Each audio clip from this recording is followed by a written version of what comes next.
Today is April 1, 2026, and this is our Franklin County All right, is Mr. Jack Brewer here? Jackson Brewer by any chance? Jack here? Okay, we're gonna do somebody gonna do the blessing? Yes. Perfect. I apologize. I didn't have your name down. You're fine. So please let us know your name and who you're with. I'm Christy Calhoun. I'm the pastor at St. Paul United Methodist Church. I'd like to say hello to Richard Tanner, a member of my congregation whose friendship constantly keeps me close to Jesus. Okay. What about, listen, I like you already. We just met. I mean, wow. Okay, so I'm a Christian minister, but I don't know who's all attended, so I'm going to offer an ecumenical blessing. O eternal God, in whose appointment our life stands and who committed our work to us, we commit our cares to you. We thank you that we are your children and that you have assured us that while we are intent upon your will, you will heed our wants. Fill us with that compassion for others' troubles, which comes from forgetfulness of our own, with the charity of those who know their own unworthiness, and with the glad hope of the children of eternity. And to you, the beginning and the end, Lord of the living, refuge of the dying, be thanks and praise forever. Amen. Amen. Thank you. Thank you very much. Have a great evening. Appreciate it. Yeah. You're welcome back anytime.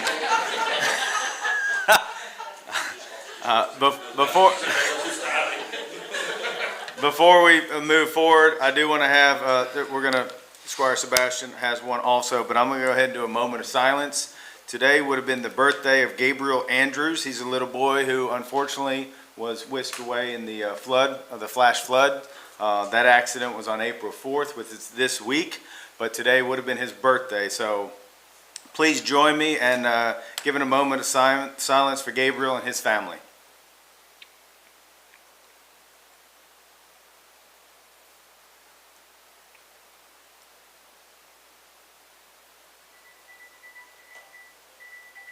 Thank you. Squire Sebastian, would you like to go, please? Thank you, Judge. I'd also like the indulgence of the body to give a moment of silence to former Chief Deputy Cecil Hayden, 88 years old and passed away, and was Chief Deputy for Sheriff Ted Collins for years and years and years. So gave a lot to Franklin County. Thank you.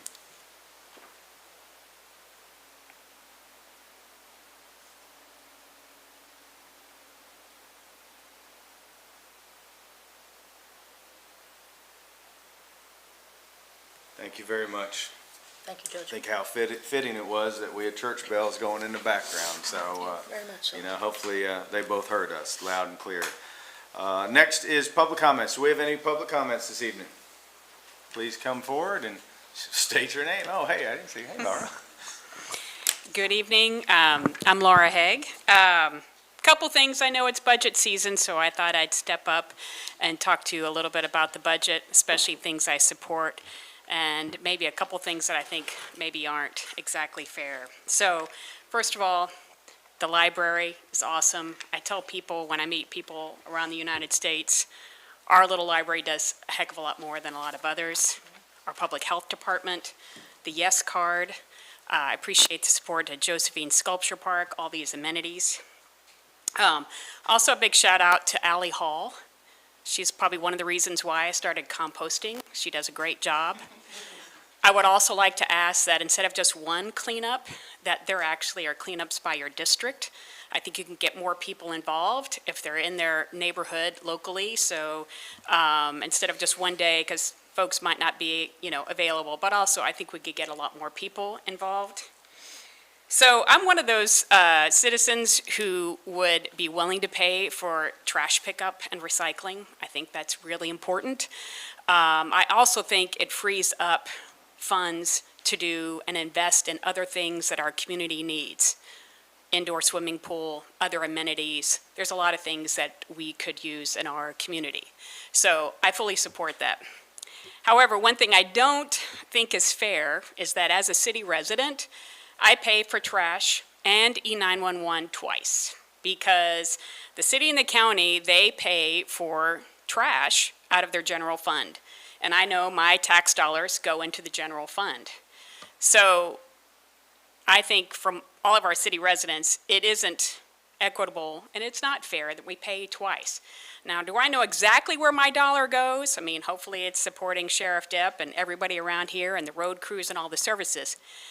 But it is subsidizing county trash pickup when I already pay for city trash pickup generally through the my tax dollars. So in my estimation, it's probably $20 to $25 if you include E911 fee, and that's the same. 911 is paid out of general funds from the city and the county together.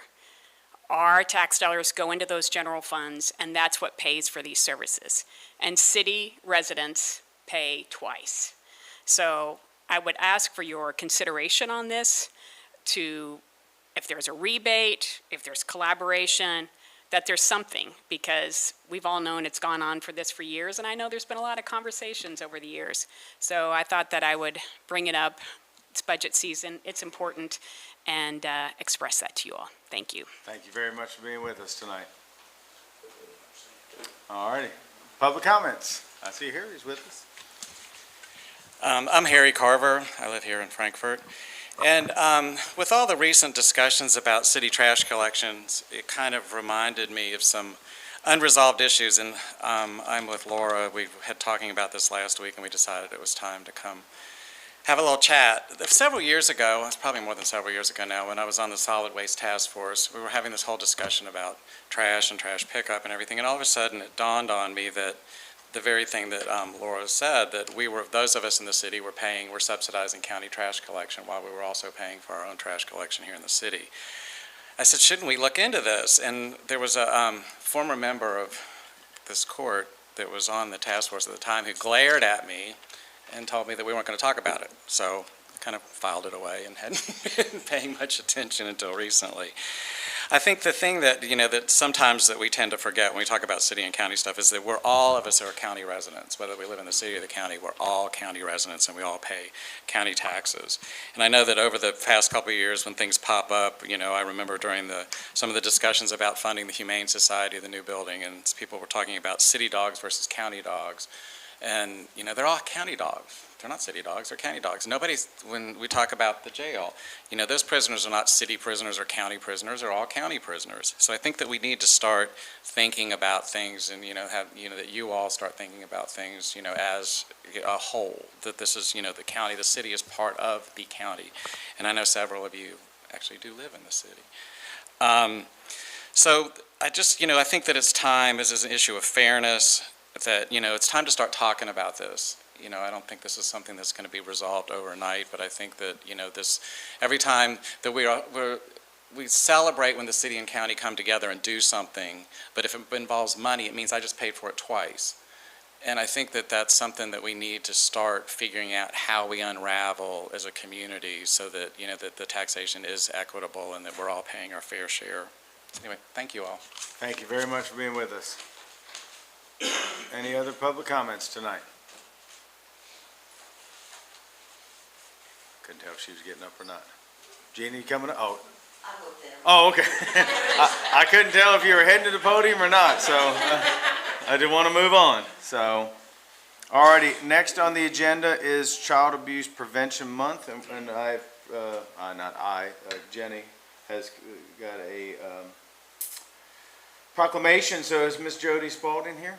Yes. Yeah, would you like to come up? And I'm going to come out there, and what I'd like to do is read part of the proclamation and then maybe invite the court for a picture, if that's okay with everybody.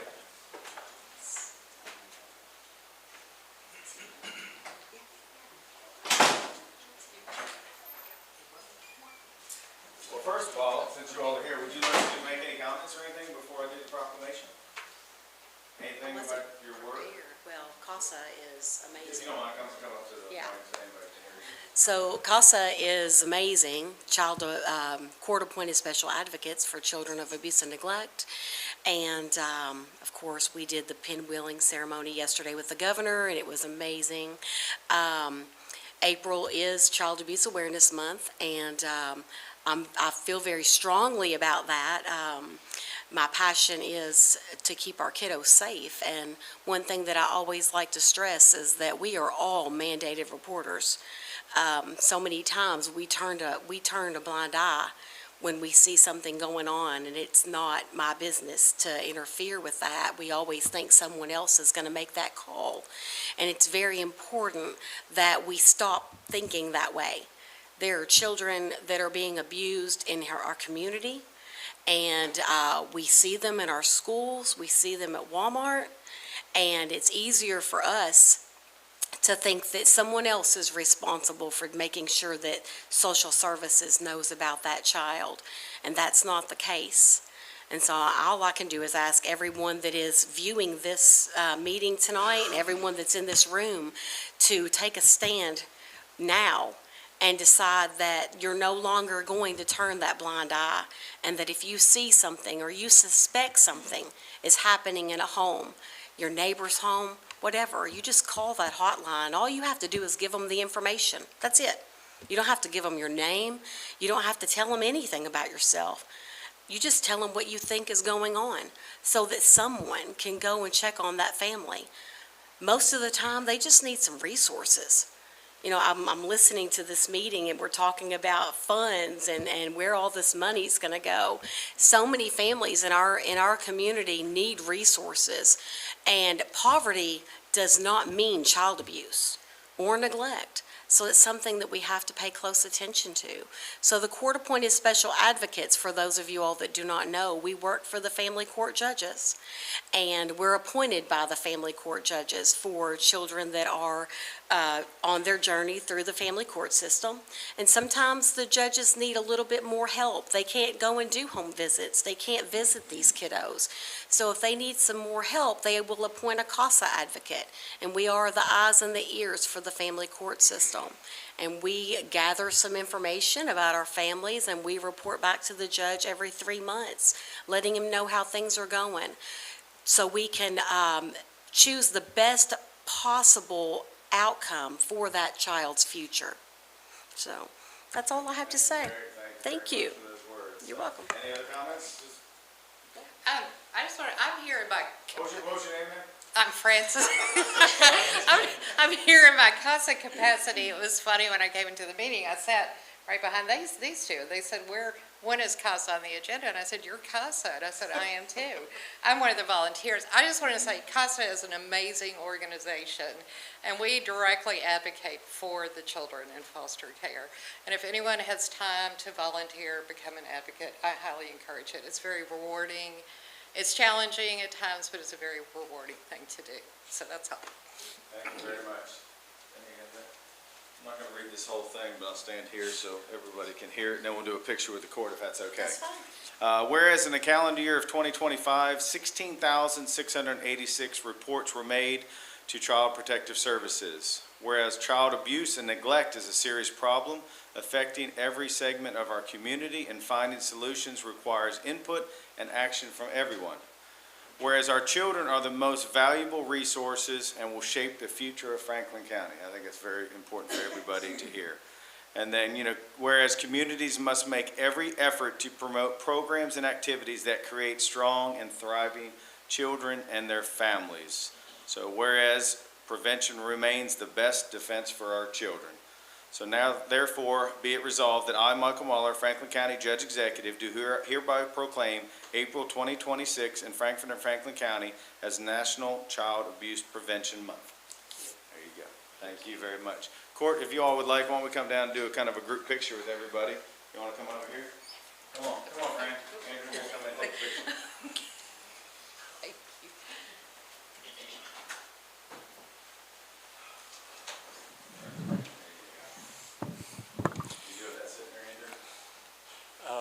Yeah, just let's make sure everybody's in frame. No, 1, 2, 3. Just gonna do a couple, just nice big smiles, everybody. 1, 2, 3, 1 or 2 more. Perfect, thank you. Thank you. Good to see you. And thank you for your comment.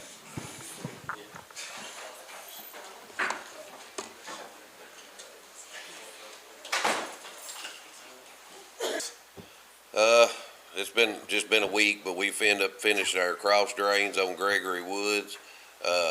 Blacktop plant still hasn't opened. I think they had a few bugs to work out. And then we've been up the new park, fixing the spillway and a couple more bad spots on some dams up there and cleaning trees. Okay, you have some pictures here. You want to talk about those for us? That was the worst one. This is at the new park, right? Yes, that's Okay, at the making new sure. park. That's the middle lake. All that, the overflow, it got stopped up and it washed over it and eat all that out down through there. So we filled it back in with rock and riprap and then put concrete back around it. Hopefully it'll hold it this time. The good thing was the pipe that was in there we were worried about was collapsed and it was bad. It was probably a couple 100 feet long, but they checked it and it was all good. So that's a great thing. And then this is the first one. It had did the same thing. It had got stopped up and overflowed on this end and eat all that concrete out, or blacktop. So we went ahead and put some more riprap in there and concrete over top of it and then fixed the cart path back. And then there's numerous, I don't know how many trees we've took out of there. But that's pretty much been it for a week for us, been busy. Yeah. Well, I just want to say thank you. I was out there today with you and we rode around and they're making some headway. I mean, they're cleaning the working hard. bases, honeysuckle, all the Bradford pears are gone. I mean, those are all just junk trees there. So as we're going, we're trying to clean it all up. You guys are doing a great job, and I think they're taking a sense of pride out there.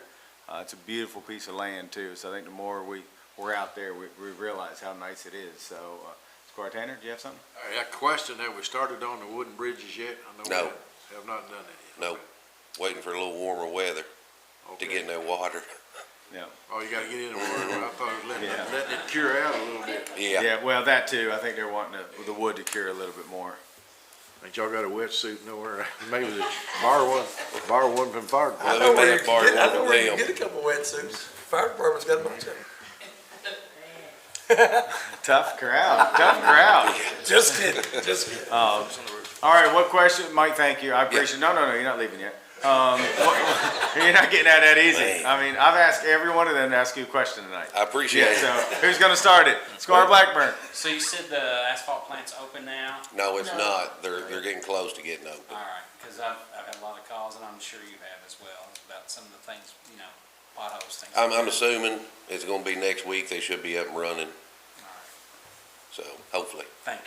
Now, Squire Blackburn, I do want to remind people, yes, there is potholes, but we have state roads, we have county roads, and we have city roads. Yeah.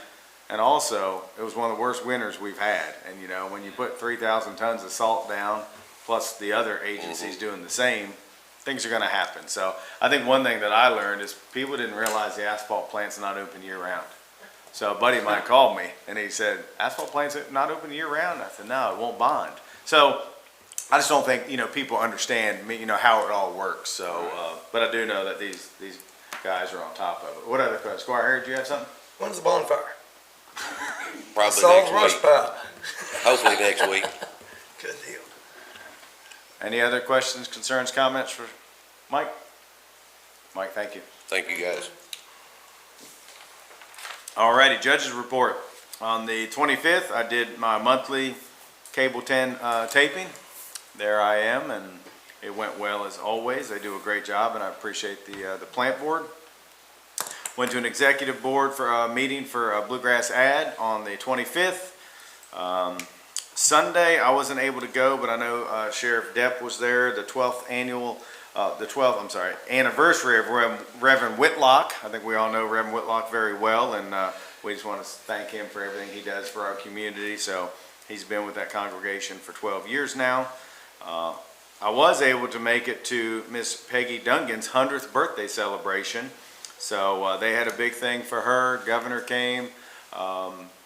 Huge group of family, friends. Her birthday was actually Tuesday, but they went ahead and did it on Sunday to get everybody there. So sweet, sweet lady. Most of y'all know her. They had a house downtown about forever, and her husband Bruce. I can't remember. I mean, they were married something like 8 years.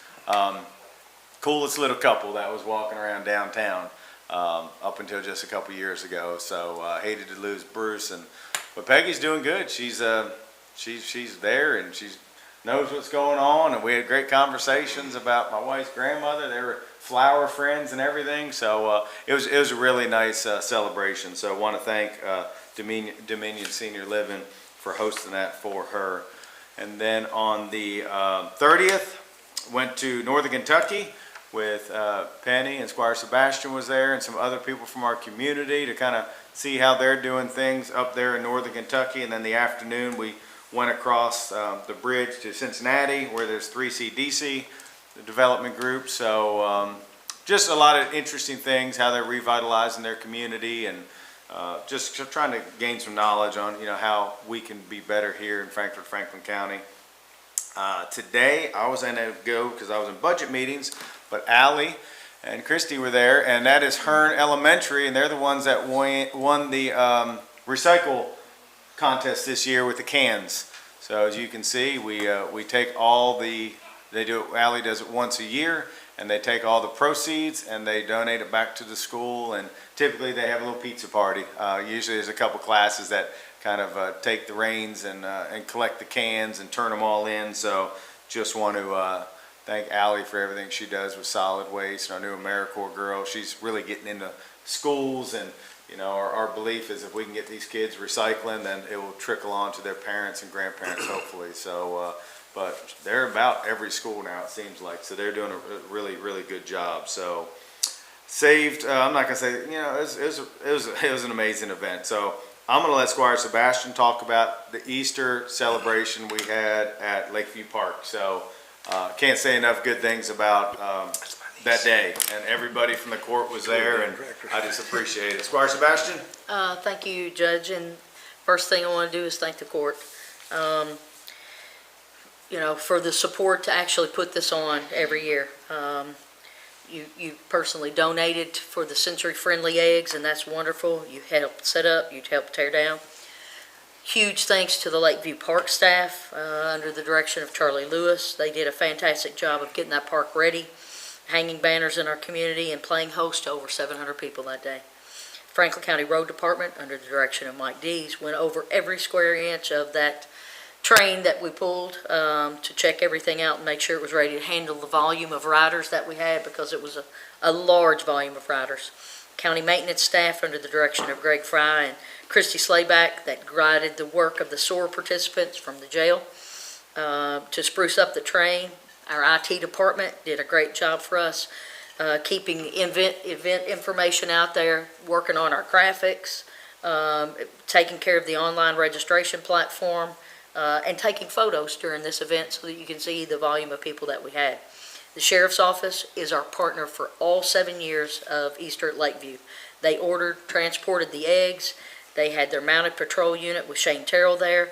They took care of the candy for the recycled eggs. They got the Easter bunny to the event on time, and they did so much more. So there was a lot that they did. Traditional Bank has been the event sponsor for all 7 years of our Easter at Lakeview, and their support ensures that 15,000 eggs are on hand every year. So we value our collaboration with them to make sure that our community continues to have free, family-centered events available right here in our own backyard. Paul Sawyer Library was there. They have been there all 7 years as well. They have an obstacle course on hand, which is absolutely wonderful, and they talk about their summer programs for kids, so it's a good thing. Health Department has also been there for 7 years. They handed out bubbles, coloring activities. They had a lot of giveaways for the kids, and it was a beautiful day, really, to watch all those bubbles just fly over Lakeview Park. It was a great day to see that. Our solid waste department was there for the second year, and they set up an Easter egg recycling station. So I don't know if there's a picture of that in there, but there were a lot of eggs recycled that day. They also had an upcycling Easter basket craft space for those who just forgot their Easter basket. In the excitement of getting there and trying to get there on time, sometimes you walk out without something, and a lot of times it's the Easter basket to collect eggs. Our own Franklin County Fire Department was there. They've been there again for all 7 years, and they brought several fire apparatus. They gave away fire helmets, they gave away bracelets, they gave away sunglasses, and it was really a wonderful opportunity for the kids to climb through the fire trucks. Partner. Kentucky State University had its CKI students there They also are a returning participant for 7 years. And they did the hiding of the eggs, and they do a great job of pumping up the crowd and keeping that energy going. And it's wonderful that they do such a great job for us. Of course, I mentioned the jail earlier. They were a first-time participant with us, but they had their SOAR participants paint the train cars. They had the SAP participants participate in filling some of the Easter eggs with the candy.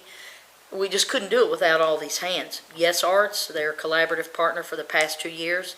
They help us with activities in the sensory-friendly area, and they do a marvelous job of making diverse activities available for individuals who hunt in that area. Stewart Home School, they're a returning participant for 7 years. They brought between 30 and 40 of their students to hunt and interact with all of our collaborative partners, so it's a wonderful partnership. And they are a heavy user of Lakeview Park and our park amenity, so it's wonderful. We had students from the Career and Technical Center. Last year, they did all of our event signage, and it's a wonderful thing to show the talents that they have, and we use that signage year in and year out, and we thank them for that. This year, for the first year, we had the Frankfort Police Department and Emergency 911 staff, and they set up a bicycle safety town, and many kids got bicycles for Christmas. And this was a great opportunity to learn safe riding strategies and safety tips from the professionals who know about that and can help.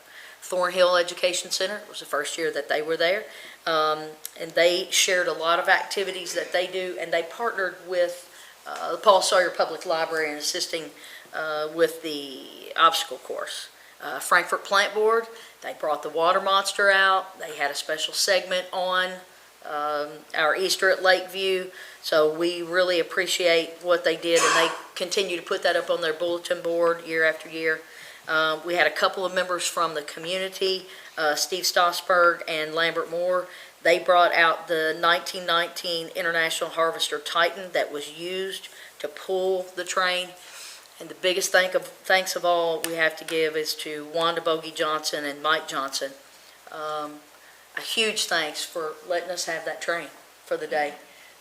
It was a passion of Mr. Bogey's, Alvin Bogey's, to have that year in and year out in activities where kids are the focus of the activity, and to breathe life back into that after at least 10 years of it not being in our community was a wonderful thing. So can't thank all the participating sponsors, participating activity groups, and folks that just came out to lend a hand, because the generosity wells from their heart, not from any other place.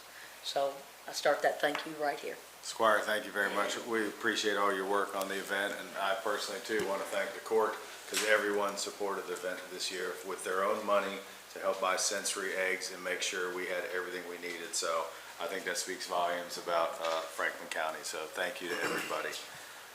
Okay, we are going to move on. Authorization for approval of minutes from our special meeting of March 25th, 2026.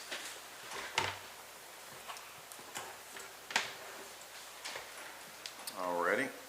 Next, I believe Laura is here with our correctional facility to talk to us about House Bill 556. How are you doing tonight? Hello, good, how are you all? Doing good, thanks for being with us. You're welcome. Do you have a copy of that? Yes. Okay. So this is just the 2-year term renewal for that House Bill 556. Can you just explain a little bit what I House can, Bill yes. 556 is So for anybody watching? That House Bill is paid for by the state. And so that is attendance, it's class completions for our state classes. That's also for GED. They'll pay for the attendance of those. That's MRT. Franklin County is the largest correctional facility, I guess, in a local entity that has GED completions. Isn't We that have correct? the most GED completions in Kentucky out of Yep. all the correctional facilities, So- yes. Always good opportunity to toot that on horn. Yeah. So, It is. So I was, thank you all trying to for hold that. out because we're going to have a quarterly, and I don't want to Absolutely. steal anybody's shot. She doesn't want to take it away. You know, yeah. I But totally yes. understand that, but it's a great thing. It That absolutely partnership is, yes. is absolutely wonderful, because you get someone even closer to preparing them For sure. when they have reentry, and that's one more step that makes them available for gainful employment. Thank you. Absolutely, thank you. All right, any other thing for Laura? Laura, thank you, appreciate it. All righty, next I believe Major LeMay is with us. How are you doing, sir? Good, how are y'all tonight? Doing well, thanks for being with us. All right, Laura. I just want y'all to have the same information I have.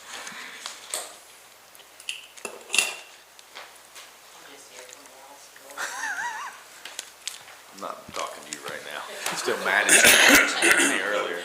We're not talking. We're not talking. Pay her later. Yeah, the whole April's Fool thing didn't go over too well after a stressful day. Not talking to you tonight, Jailer. Hey, Laura, can I have one of those, please? That's okay. We got Max the Banger's same one, too. information already, It's okay. unless Just you want hanging a out. hard copy. Thank you. This is actually pertaining to the jail generator. Back on January 14th, we threw an alarm. This generator is only 5 years old, purchased through ESG, installed in March of 2021. Ultimately, we knew we had an impending snowstorm coming. It cost us a $10,000 repair for that generator. After doing a little research, I found W.W. Williams, who holds the maintenance contract, could not get parts for that generator. That particular unit is not produced anymore. So it's kind of a dealer-only item now. So I contacted CAT. They'll stand behind their product. And what is before you is actually two contracts. One that I want to make very clear is we're paying W.W. Williams $2,000 a year for the maintenance contract. Well, there's really nothing they can do for us now. So the two contracts in front of you are actually from Caterpillar. One is a platinum warranty where we can warranty this machine for the next 20 years in 3-year increments. And the other is a service contract for the same company to have. So the difference is about $400 a year more for that warranty. For someone that can work on it? Yes, sir. That even includes loaners. If something happens to the generator and they can't fix it, that warranty includes them bringing a unit to us, so we don't use that critical piece of equipment. Replacement value on this piece of equipment is well in excess of $250,000. So I think that a warranty by the company that manufactured it is probably the smartest thing we can do at this point.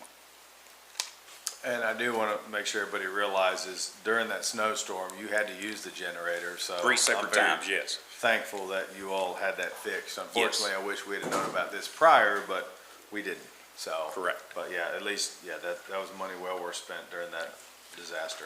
All righty, Squire Wisman.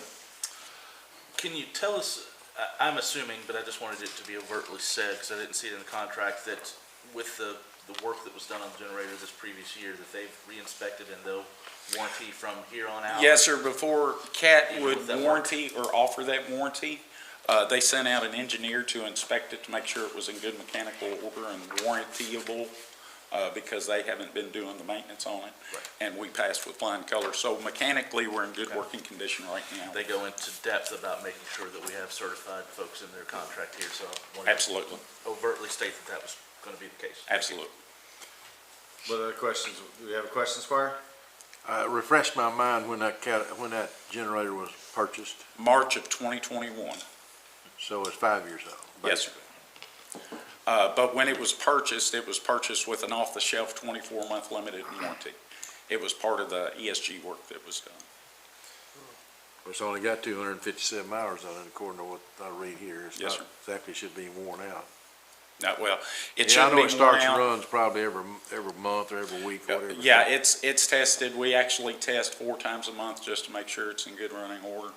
There's nothing, I mean, there's nothing I can do about it, I mean, but it just seems like whenever you buy one, they got more warranty on them than 5 years. Well, through that contract, when that was installed, this is what I learned. It was bought from CAT by Generac. Generac installed it. Generac is a different company. I wasn't here when it was installed, but I did verify that that was bought with an off-the-shelf warranty from CAT, and it was 2 years limited. I totally agree with you.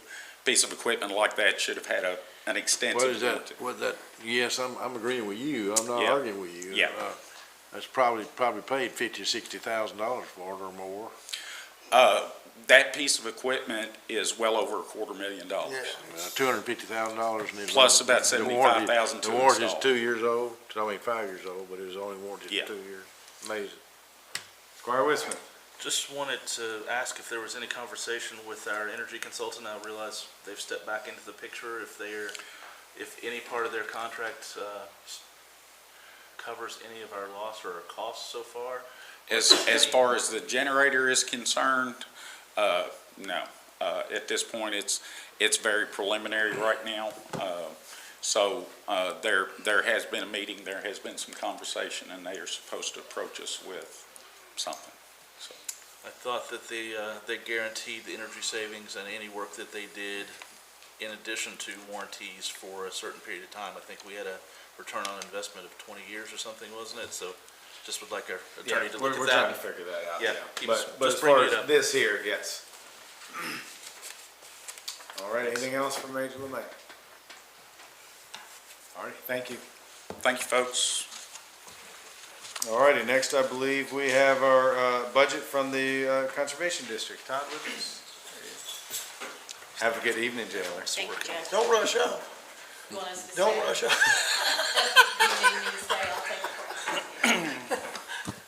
How are you doing tonight, sir? I'm doing good. Good afternoon. Thanks for being with us. Yeah, so just wanted to, did you all get a copy of the budget? Yeah. Okay. So, just wanted to give you a little bit of an update. We did have a, meeting, I guess the last meeting we went to was, over, I guess, the, let's see what we, sinkhole clean out.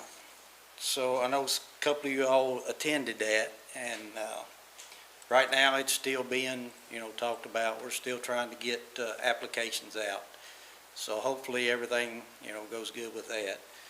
And I'll try to keep you updated with that. Cleanup dates, I guess everyone probably knows, is the 16th, 17th, and 18th. We'll be there taking scrap metal. And all of our scrap metal, I guess everybody should know, goes to scholarships. So everything we get off that, we put back in to the schools and scholarships. We explained that a little bit more. I've had several questions about that, about why they should bring metal and donate it, that it just goes to the county's general reserve, but it doesn't. It actually No, goes to 4-H no. scholarships and other things. Yeah, all of the scrap metal side of this, we take care of. So we go to a scrap dealer, and he brings the trailers out, and we coordinate all that. And then everything that's brought in that's metal, we give, put it in the trailer. They come and get it, and then all the checks or all the money for the steel comes to us. And then it goes into our fund for just scholarships and schools. And so, no, the state doesn't have anything, as far as going into the county funds, it doesn't go there. Thanks. Todd, you may want to say where that is for people the first time. They drop it Yeah, off at that'll Lakeview. be, right behind the conservation office, which is, what park is that? I can't remember. Lakeview. Yeah. But that's where it'll be. That's the only place that we take the metal. Yep. I think there's gonna be dumpsters everywhere else, but that's. Squire here?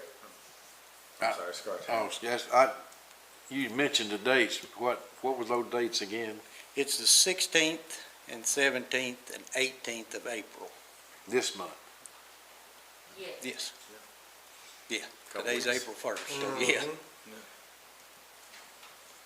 And then I think dumpsters should be there all 3 days. This is the big cleanup, the spring cleanup, so. Carcass removal going, with the road department and all that. Actually, it's going really well. Okay. Most people just make a phone call down to the garage, and, I haven't heard anybody complain. Good. Everything seems to be going really good. It's a great relationship, so we appreciate that. All righty, what other questions do we have? All righty, thank you. Oh, Just a statement, I thought it would be interesting to highlight. Every year they come to us and it has a different thing, but at the bottom of their work plan for the year, They note that Franklin County has 63,623 acres in farmland this year. You know, so often it's said by certain folks in our community that we're not a farming community and that we just need to put our apples in another basket, if you will. But that's sizable. That's, you know, almost 532 farms in Franklin County that are actively functional. So, Yeah. nice thing to point out. Well, thank you all for All right, what thanks did. you. Thank you. Appreciate it. All righty, next, I believe, we have the extension with us. I believe Keenan Bishop was with, oh, he brought Philip today. Oh, brought Philip today. Well, this is a momentous day then, because I don't have a T-shirt on, and Keenan's got a UK shirt. What about, Doesn't have. well, I'll write this day down in history. Exactly. Yeah, thanks for being with us. What do we have tonight? Well, Carla is our A team, and she had a family emergency. Oh, So they pulled in the B team with Keenan and I, and we really don't know what we're doing. So we'll entertain Let me questions. ask you a detailed question. That'd be Did you great. name yourself the B team? Because I'm not sure. Are you the I'm B team? always the B team. Okay. Seriously, you know, we got together, we have a budget committee that was formed from our extension board, and we pulled in community individuals to help guide us, and we had a CEC meeting, which is a county extension council meeting. They made recommendations to the board of projects and things that need to happen, that need to be funded, and all of those things were then compiled and put into a budget which the extension board talked about in detail and actually approved, and that's the budget that you have on in your list now. We did just fill a new 4-H position, Reese Humble. Correct. Now, I did that right. She is a new agent, a young kid that we're excited about having in the county and get some energy back into our 4-H. And we have a second 4-H position that is posted and waiting on University of Kentucky to process to hire a second 4-H agent. And we contemplate looking into adding more agents because our camp is just incredibly full. Within 2 or 3 hours after opening the camp for campers, they're full. And we have to look, this year we have not had to look for guidance from adults because we're having enough volunteers. You went last year. I did. So it's a great adventure. It's good for the kids and it fills us up. We are a little disappointed with UK because they dictate the number of campers that we can enroll. And we could fill one camp probably full ourselves if they would allow us to. So they've heard those complaints from us and I don't know what will come of it, but it is what it is. Any questions about the budget that you have that we might attempt to answer?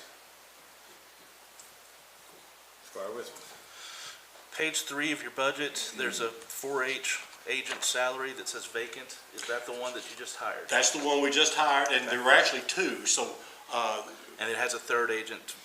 It's going great.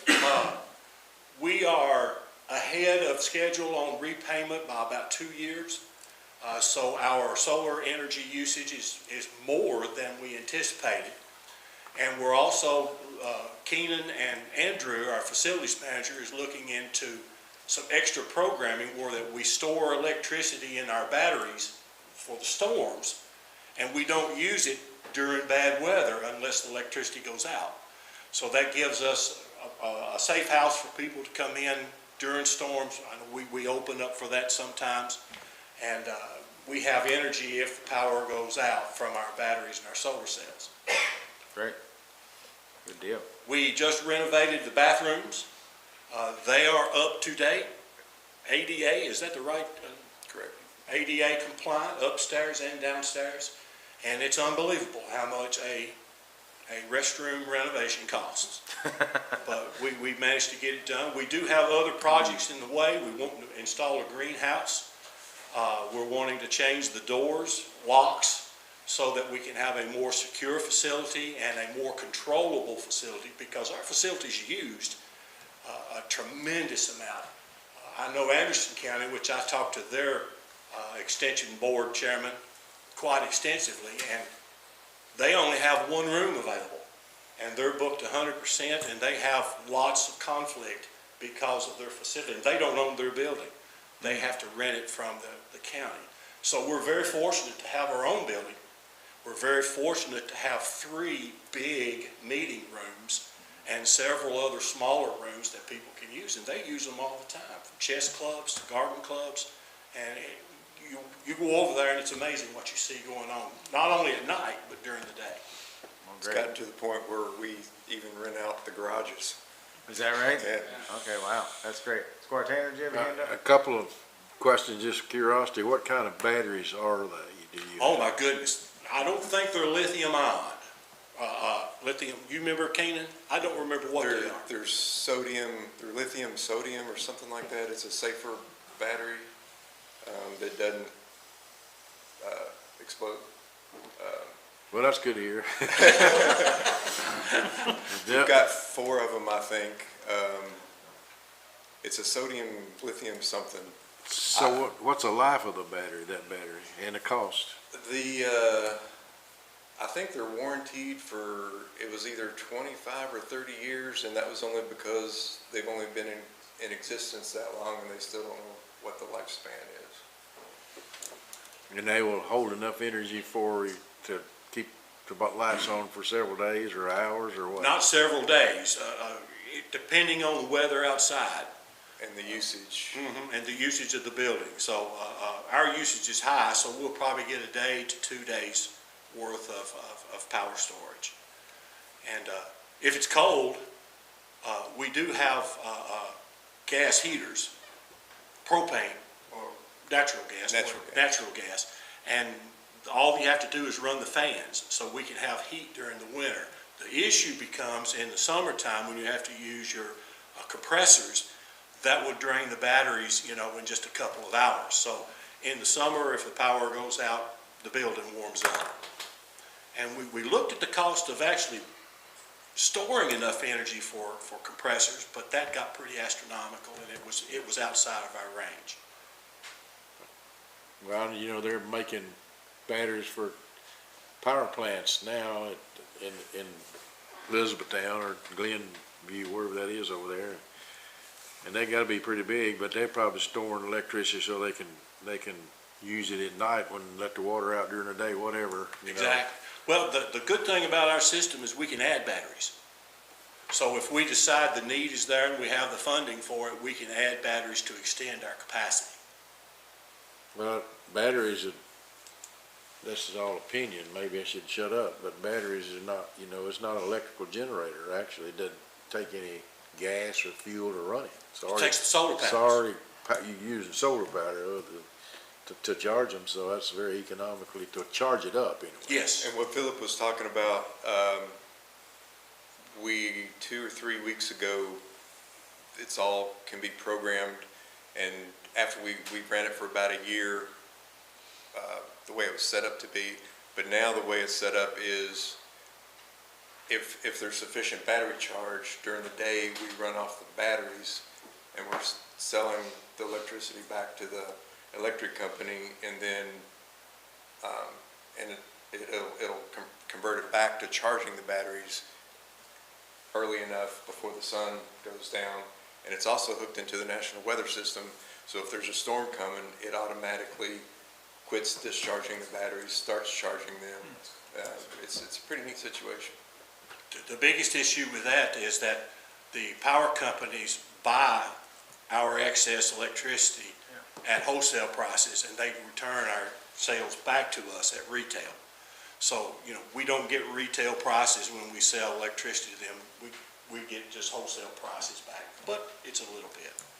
Andy McDonald, who worked with us and helped us think through this whole project, he did a PowerPoint. I will share that with all of you all. It shows our energy usage prior to this, and then the drastic decrease in energy usage since. It's pretty impressive.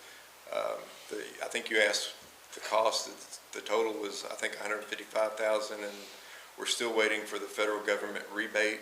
We've applied for that and we've been approved. We haven't gotten the funds yet, but I think it is 45,000 or so back. And then plus the So savings you can buy another battery, make it last twice as long. Yeah, Sell more electricity to the country. exactly. Squire Westman? You all mentioned some improvements, and I just wanted to see if you'd go into a little bit more. You've got like $400,000 and $60,000 for greenhouse doors, copier. What size greenhouse? What's the plan for that? I like that idea. We're in a quandrum on our greenhouse. We have submitted RFPs for proposals, and we can get proposals for a greenhouse, but not for site preparation. And none of the greenhouse companies want to offer a one-stop shop. They want you to have two contracts. Tyler is looking into alternatives to that to see if we can find a way to get it funded or to get an RFP that includes both, so that we don't have to have two projects going on at the same time and two RFPs to manage. Is the budgeted amount anticipated to do a whole build-out, though? It is. Okay, It is. fantastic. It was, the greenhouse was originally proposed in 2003 or 2 when we added on, but we went over budget, so we scrapped the greenhouse. But now, with the capital area master gardeners utilizing, right now they're operating out of the garage and trying to make do without a greenhouse. The 4-H has a plant club or garden club or something like that, so there's a lot of folks waiting to be able to utilize the greenhouse for teaching and projects and things like that. So we're giving it another try. All righty. We appreciate y'all coming in tonight. Thank you very much. Thank you very much. Thank you all. Take care. Appreciate y'all. Next, I believe Francis is going to come up and talk a little Paycor with us.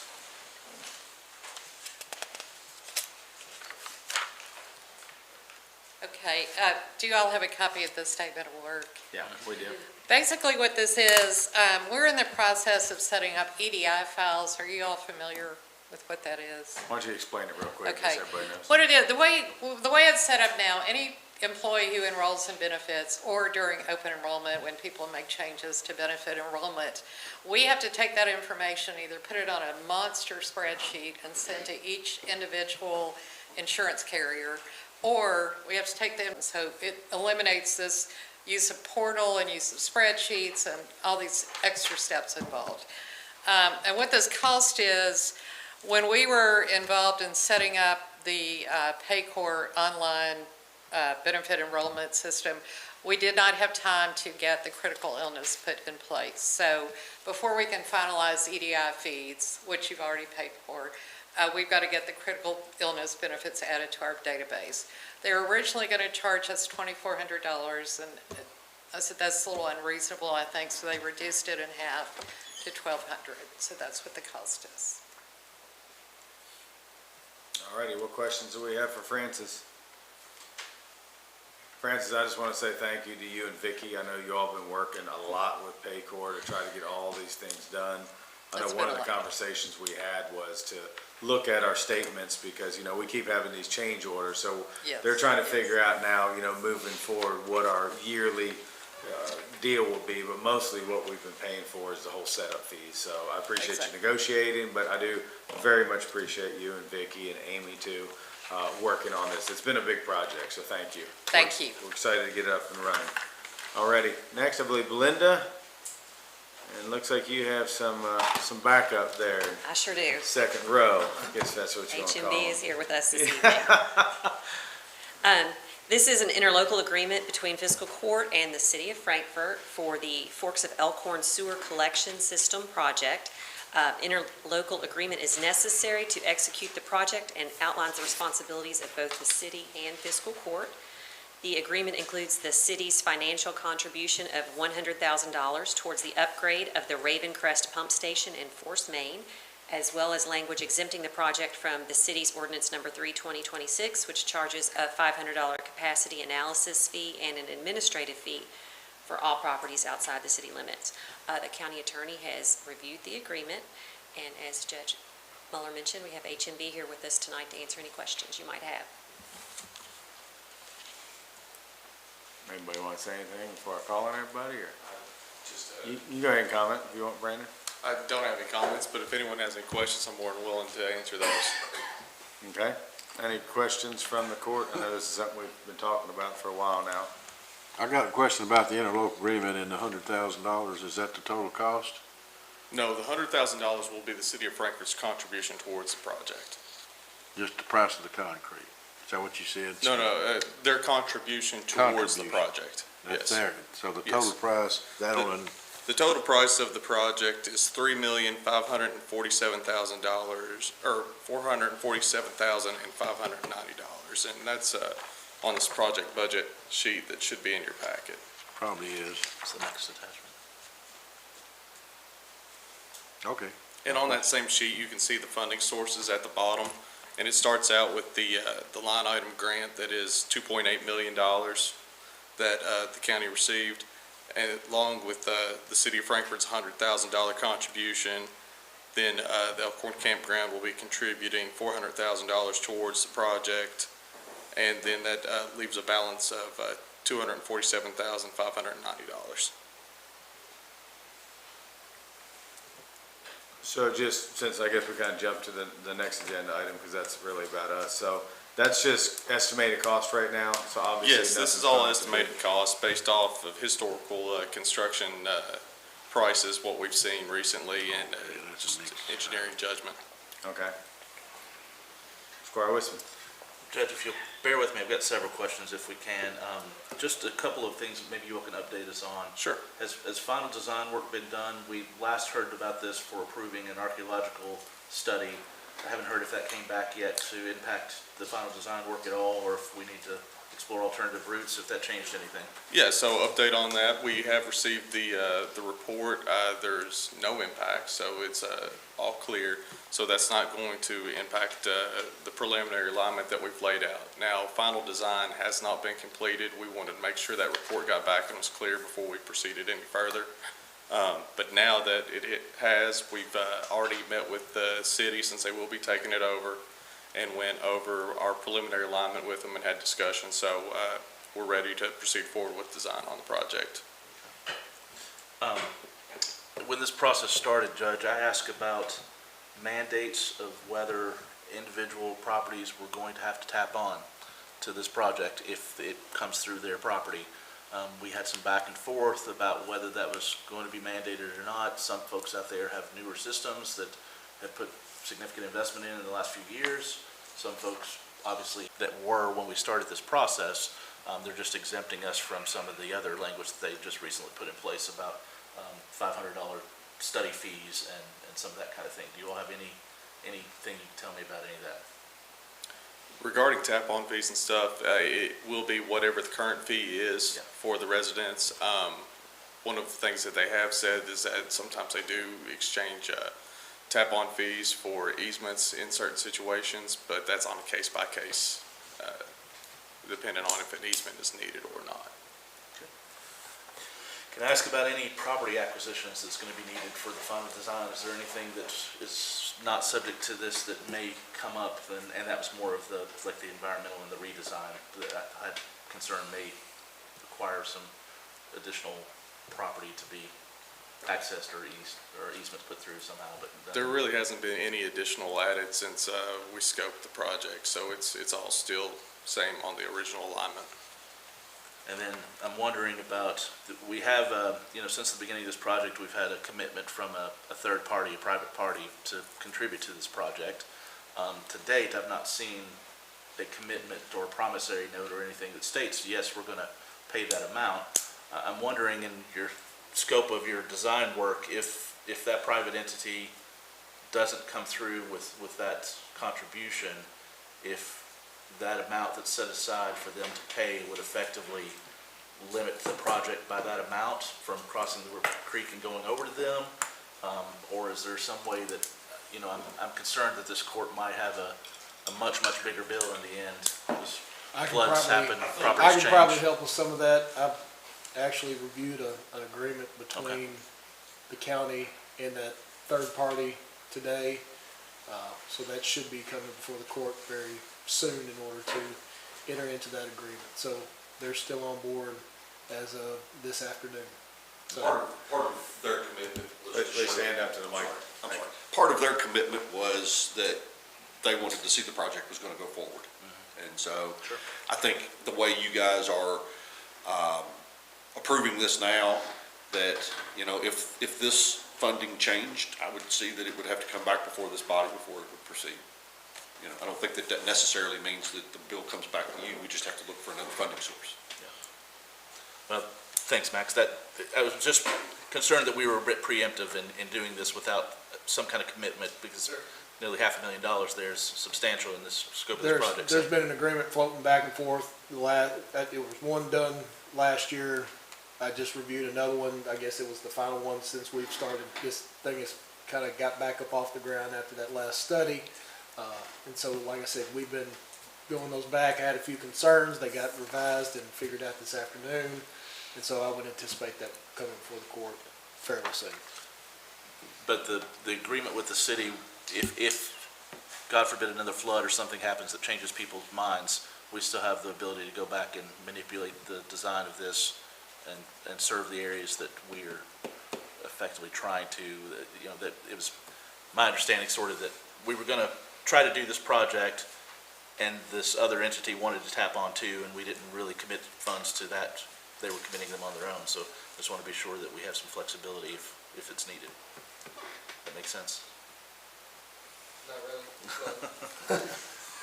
I think what you're saying is if that party goes away, Yeah. can we continue with the project, and like you suggested, that we would maybe stop short of that property? Yeah. I don't know that we. And the answer to that is yes, you can cut the project back to discount that portion of the project. It's not contingent on them, the whole project's not contingent on them being part of the project. You're getting, I wasn't sure if our state award was contingent upon the whole scope of the project or not. That's what I was trying to get you to say. So, thank you. Yeah, that's it. And I think they're also going to do some individual improvements inside. So I think they're ready to get those up and off the ground too, from what my understanding of that situation is. So it's not just the county doing the project, I guess, to their property line. It's them actually doing some stuff on their property. So I think they're more than eager to get this thing going. Yes, that's correct.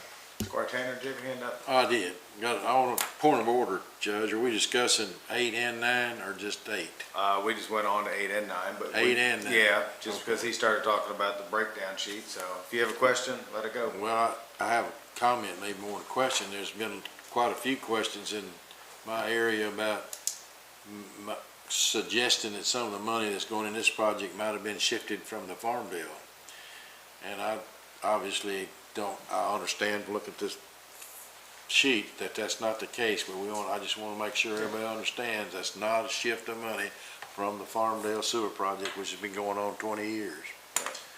And it is a concern with people out there who really want sewer pretty bad and need it, because it's a health issue bad. Yeah, I can verify that. I know the funding's on both of them. Y'all It has have that not project shifted. too. We're working on that one also. Yes, sir. And we're getting very close, Squire. Phase 1's getting ready to go, and I know they're already working on some pieces, and we're hopefully, guys up top on the hill are help fund Phase 2 already. It'd be nice to get that project going and finish it 110%. That's one of our biggest asks up there, so. Well, when you get a call from home that when somebody sees this and say, well, Yeah. there you Oh, go, absolutely. shifting Hey. the money to this other project. And Yeah, I want I to make think sure everybody I think it's a understands. good question, That and, might be yeah. listening to this, that is not shifting money No. from the farm bill. No.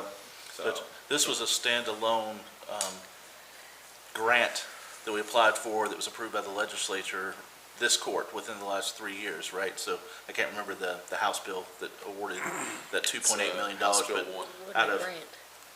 out of $3.5 million, 2.8 was a direct state grant to us. That's correct. It's a 2024 House Bill number 1. Judge, just if I could just ask for someone, and I'll contact city sewer as well, but I just want to be sure that one way or another, that residents, if sewer goes in, are going to be required to tap on or not. I want that question answered, because it has implications countywide for future plans that I hope to develop here, but also in the name of fairness, if the city is requiring that, we have cities, streets all over the county that are not annexed and not, or annexed and are not required to tap on when it's right in front of their house. You know, things like a street that's on at the side of Juniper Hills in the middle of the city, or Westover Drive, or other places in this community where sewer exists all around them, but they're not required to tap on. So I would like to see some assistance program to start trying to get everybody, you know, connected, but that's a whole other conversation. So. I know that's kind of a division water thing. I've talked to Autumn about that. I want to say within 5 years, and you have to be within certain proximity of it. So there is some state guidelines to how that functions. I just don't remember it off the top of my head. Yeah, just like an there answer. is some guidance, but Yeah, I think and it's- it also varies from county to county as Yeah. well. Yeah, but we can get that answer from Autumn Squire was. Thanks. Yep. All right, any other questions for everybody that's here tonight?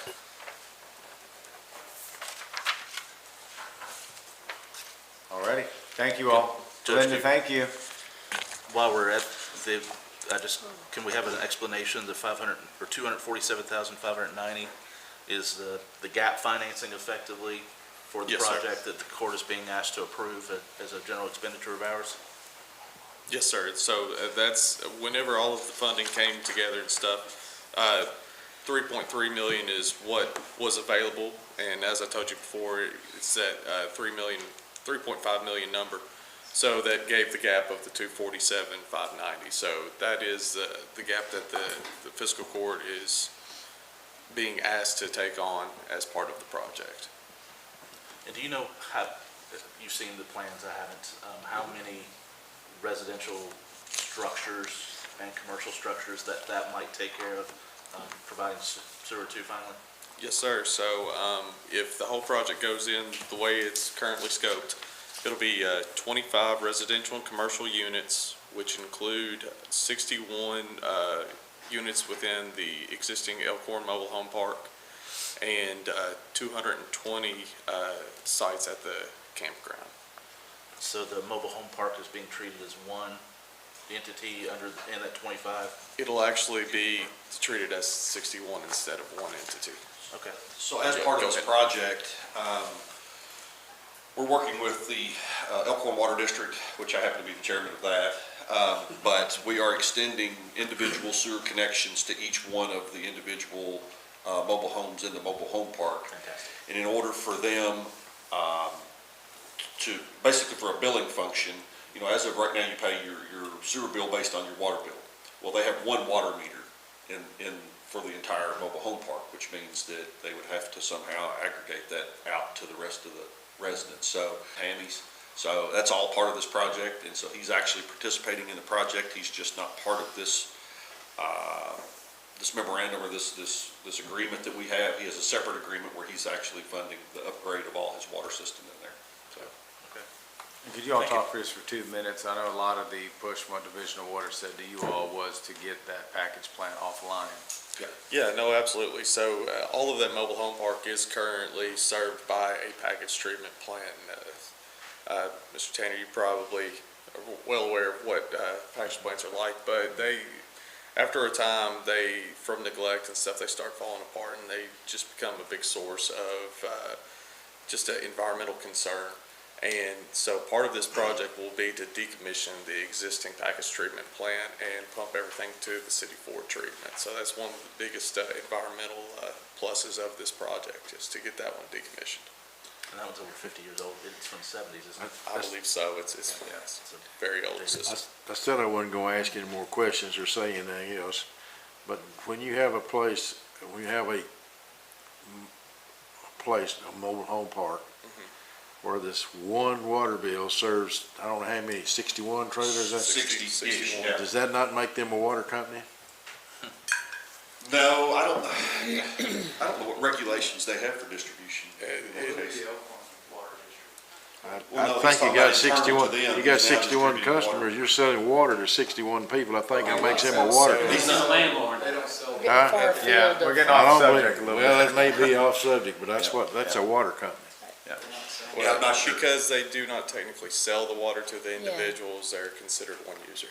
Well, that's by definition, I disagree with that firmly. I think it's a water company. But go ahead, I'm sorry. Yeah, I don't okay. mean I'm right, I just means I disagree. Any other questions for our friends at HMB and Belinda on this agenda item? Sorry about that. Squire Blackburn. I just want to say, I think that's a critical area for our natural resources in our county, being the Elkhorn Creek.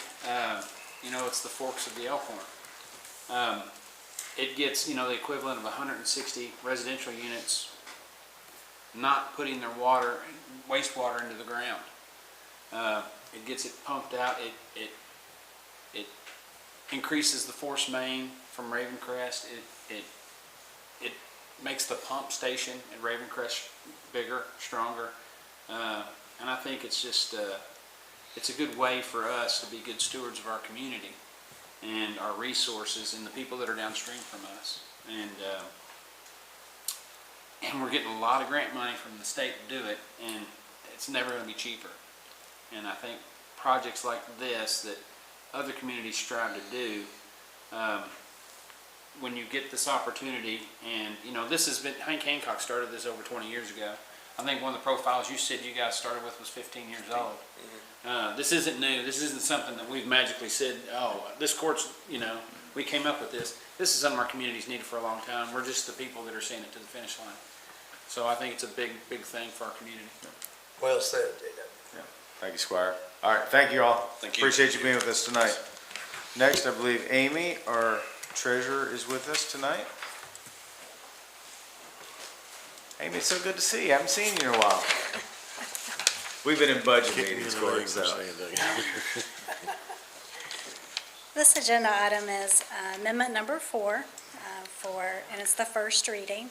There's about 7 items that we are amending into the general fund, road fund, LGEA, and tourism. The total is $3.3 million, bringing the budget to $73.9. All of these are, they're not part of the excluding capital expenses and Into the 26 budget, since it's going to be distributed in 26, but we need to amend yet again? Yes. I don't understand. So I should have done $4 million to begin with. So $2 million is what we put in, the other $2 million is the match. So it all passes through us, so. Okay, Yeah, that's why it's broken into. I understand now. Thank you. All righty, next, Amy. You have the revenues and expenses as of March 27th.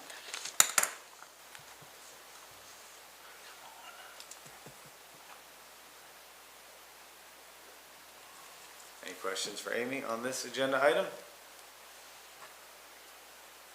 Alrighty, next. And then finally is a budget transfer for the road and tourism. And I did put on here that I was attaching the road request, but as I looked at it, I didn't do that. So, but it is for, they requested, they have money within their budget to cover the garage door openers. So we're moving that. And then tourism for a refund. That's our first refund in the tourism fund. So just to let the court know on the garage doors, we had talked about originally when we built that facility, but the quotes that came in were very, very high to have the contractor that they wanted to use install those. So that's like the last thing on that new road facility capital improvement that we knew we were going to do after it was completed. So Justin and Mike have done a good job shopping that around, and they feel very, very good about the company that's going to come down and put those on. So it should be the last piece to the puzzle. So just wanted to kind of let everybody know that. Any other questions, concerns, comments for Amy? Amy, thank you. Thank you. All righty, next, payment of claims. Anybody have any questions, concerns, comments for Kim on the payment of claims?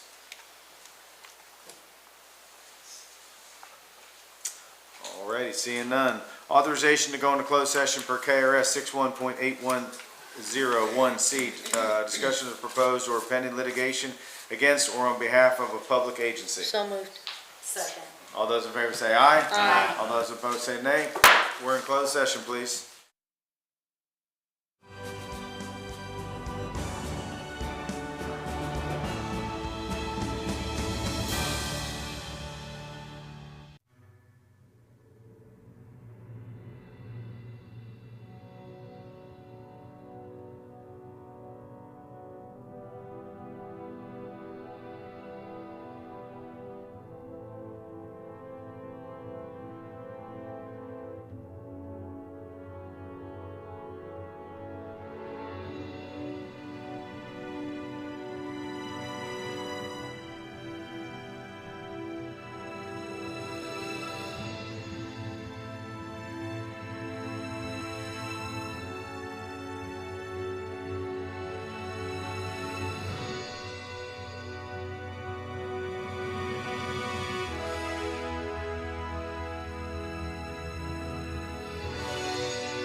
Authorization to return into open session. So moved. Second. Doesn't You matter. get that, clerk? All those, Herod. and Squire Herod, yeah. All those in favor say aye. Aye. Alrighty, we're in open session. Other business, do we have any other business tonight? Alrighty, seeing no other business, we're gonna go ahead to the voting session. So, clerk, please call roll. Excuse me, Squire Sebastian. Here. Need you take one nap over there, clerk? Been a long day? Yeah. I was like, what happened to her over there? Squire Blackburn. Present. Squire Dykus. Here. Squire Herod. Here. Squire Tanner. Here. Squire Westman. Present. Judge Mueller. Present, thank you, clerk. Authorization for approval of the minutes from the special meeting of March 25, 2026. So moved. Second. All those in favor say aye. Aye. All those opposed say nay. Motion passes. Authorization to approve the agreement with the Kentucky Department of Corrections regarding House Bill 556 program. So moved. Second. All those in favor say aye. Aye. All those opposed say nay. Motion passes. Authorization to approve the extended protection warranty contract for generators with Boyd Company. So moved. Second. All those in favor say aye. Aye. All those opposed say nay. Motion passes. Authorization to receive reports for the 2026-2027 plan of work and 2026-2027 annual budget for the Franklin County Conservation District. So moved. Second. All those in favor say aye. Aye. All those opposed say nay. Motion passes. Authorization to receive the Franklin County Cooperative Extension Office budget for fiscal year 2026-2027. So moved. Second. All those in favor say aye. Aye. All those opposed say nay. Motion passes. Authorization to approve the statement of work, open enrollment rework with Paycor. So moved. Second. All those in favor say aye. Aye. All those opposed say nay. Motion passes. Authorization to approve the interlocal cooperation agreement for, to provide for the construction and operation of the Forks of Elkhorn Sewer Collection System Project. So moved. Second. All those in favor say aye. Aye. I'm going to recuse myself, clerk. All those opposed to it say nay. Motion passes. Authorization to approve and authorize up to $247,590 in fiscal court funds to be used for completion of the Forks of Elkhorn Sanitary Sewer Extension Project. So moved. Second. All those in favor say aye. Aye. I'm going to recuse myself, clerk. All those opposed say nay.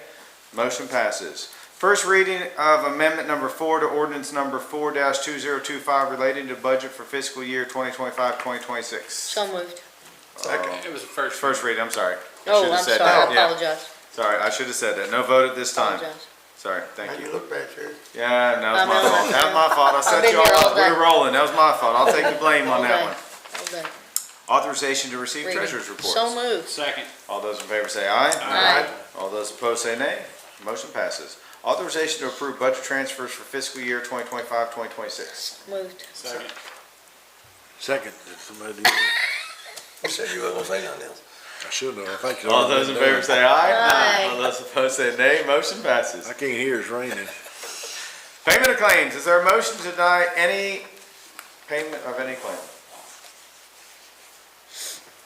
No motion was made. Let the records reflect claims are to be paid. Authorization to adjourn. So moved. Second. All those in favor say aye. All those opposed say nay. Motion passes. We're adjourned. Thank you, court.